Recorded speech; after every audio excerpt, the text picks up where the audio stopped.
જિલ્લા શિક્ષણ કેન્દ્ર છોટાઉદેપુર ખાતે દીપક ફાઉન્ડેશન વડોદરા તરફથી પૌષ્ટિક આહાર કીટનું વિતરણ કાર્યક્રમ યોજાયો।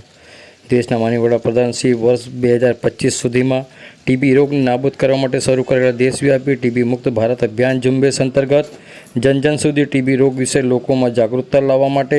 આજે જિલ્લા શિક્ષણ કેન્દ્ર છોટાઉદેપુર ખાતે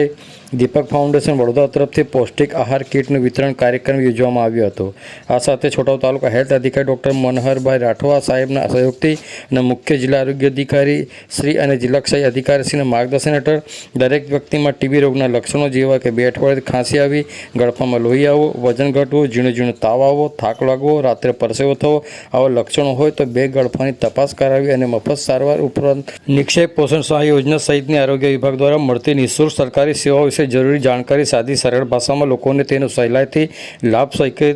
લઈ શકે તે હેતુની જાણકારી આપવામાં આવી હતી। મુખ્ય જિલ્લા આરોગ્ય અધિકારી ડૉક્ટર BM ચૌહાણના માર્ગદર્શન હેઠળ યોજવામાં આવેલા આ કાર્યક્રમમાં દીપક ફાઉન્ડેશન વડોદરા તરફથી રાજેન્દ્રભાઈ શર્મા હાજર રહ્યા હતા અને પૌષ્ટિક આહાર કીટનું વિતરણ કરવામાં આવ્યું હતું। લાભાર્થીને વિશેષ જાણકારી આપનાર છોટાઉ તાલુકાના સિનિયર ટ્રીટમેન્ટ સુપરવાઇઝર મનહરભાઈ વણકર તેમજ છોટાઉ તાલુકાના લેબોરેટરી સુપરવાઇઝર પરેશભાઈ વૈદ તેમજ લેબોરેટરી ટેકનિશિયન બ્રિજેશભાઈ ગુપ્તા સહિતના આરોગ્ય કર્મચારીઓ ઉપસ્થિત રહ્યા હતા।